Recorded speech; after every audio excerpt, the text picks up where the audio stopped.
दोस्तों, ये पृथ्वी कई मिलियन सालों से हमारा घर बनी हुई है, लेकिन ये बात हम सब काफी अच्छे से जानते हैं कि ऐसा हमेशा के लिए नहीं रहेगा। आज नहीं तो कल एक ऐसा दिन जरूर आएगा जब पृथ्वी का अंत हो जाएगा, और तब तक अगर हम इंसान अपने आप को दूसरे ग्रह पर ले जाने और वहां पर बसने में सक्षम नहीं हो पाए तो हम इंसानों का भी अंत हो जाएगा। और यही कारण है कि वैज्ञानिक लगातार अंतरिक्ष में ऐसे ग्रहों की खोज पर लगे रहते हैं जिस पर लाइफ हो या फिर जिस पर लाइफ पॉसिबल हो सकती है। और बिल्कुल इसी तरह का एक ग्रह है प्रोक्सिमा बी, जो हमसे 4.2 लाइट ईयर दूर है और इसे काफी हैबिटेबल माना जाता है। यहाँ तक कि कई लोग तो ये भी मानते हैं कि हो सकता है अभी भी इस पर लाइफ मौजूद हो। तो आखिर क्या है इस ग्रह की सच्चाई और क्या सच में आया था इस ग्रह से एलियन का सिग्नल, ये सब आपको बताने वाले हैं आज के इस वीडियो रिपोर्ट में। आज आपको उस ग्रह पर ले चलते हैं और वहाँ के हालात दिखाते हैं। हेलो नमस्कार दोस्तों, मैं हूँ आपका दोस्त सुरेश सांचोरी और आप देख रहे हैं रहस्य टेलीविजन यूट्यूब चैनल। दोस्तों, साल 2016 में हमारी पृथ्वी से करीब 4.2 लाइट ईयर दूर एक ग्रह खोजा गया, और ये ग्रह खोजा गया था हमारे सबसे नजदीकी तारामंडल प्रोक्सिमा सेंटोरी में। ये प्लैनेट भी हमारी पृथ्वी की तरह अपने red dwarf star Proxima Centauri के चारों ओर चक्कर लगा रहा था। 4 लाइट ईयर दूर देखा जाए तो ये आपको बहुत ज्यादा लग रहा होगा, लेकिन हम आपको बता दें कि अगर यूनिवर्स के स्केल में देखा जाए तो ये डिस्टेंस बहुत कम माना जाता है। आज तो हमारे पास ऐसी कोई भी टेक्नोलॉजी मौजूद नहीं है जो किसी भी हालत में वहां पर हमें पहुंचा सके, लेकिन साइंटिस्टों को जेम्स वेब टेलीस्कोप से काफी ज्यादा उम्मीद है कि यह हमें इस ग्रह के बारे में और भी अद्भुत बातें बताएगा, क्योंकि वैज्ञानिकों के हिसाब से ये जो प्लेनेट है ये पृथ्वी से काफी ज्यादा मिलता जुलता हो सकता है, और इसके काफी ज्यादा चांसेस ये भी हैं कि इसके सरफेस पर पानी हो, और अगर ऐसा होगा तो यहाँ पर लाइफ का होना काफी ज्यादा आसान हो जाएगा।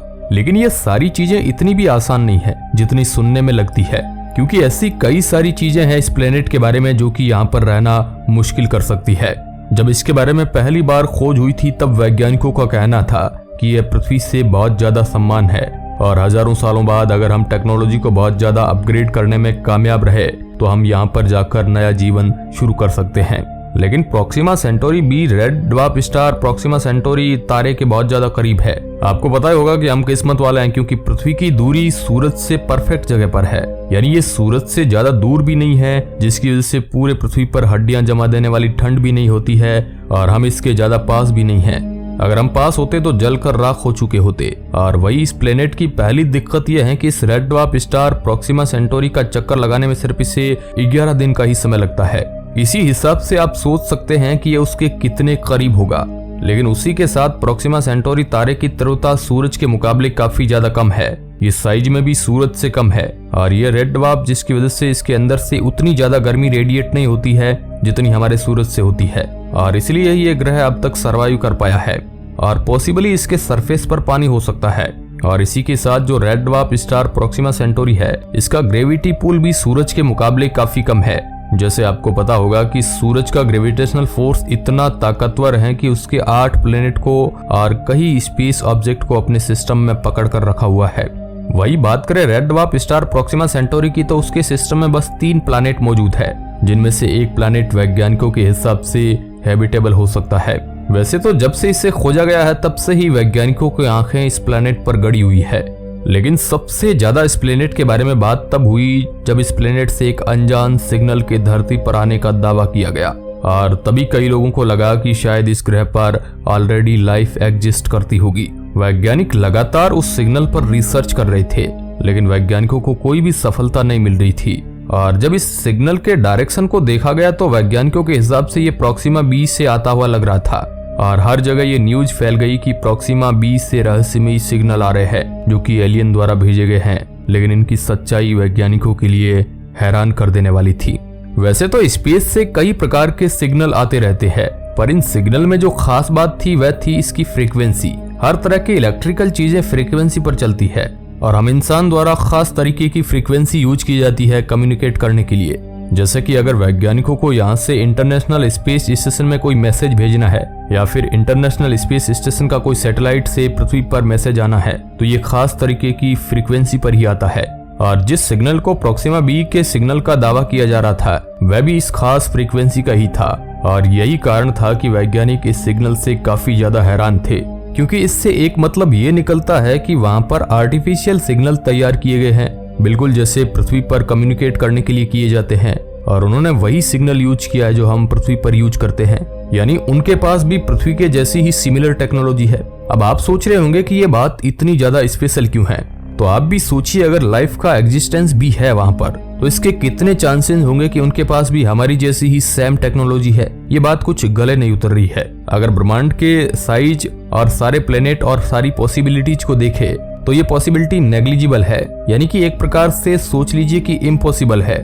और इसी सवाल को ध्यान में रखकर जब वैज्ञानिक इसकी दोबारा से रीडिंग करते हैं और जब इन सिग्नलों को फिर से समझा गया तब पता चला कि ये शायद पृथ्वी के ही सरफेस से आ रहा है सिग्नल। और इस झूठ को व्यूज के लिए कई लोगों ने सच दिखाया है, लेकिन वैज्ञानिकों को तो यही कहना है कि अर्थ के सरफेस से आया हुआ ही कोई सिग्नल होगा। लेकिन ये सच इस प्लेनेट को कम इंटरेस्टिंग नहीं बनाता है, क्योंकि कई एक्सपर्ट्स के मुताबिक हमारा फ्यूचर घर हो सकता है ये प्लेनेट।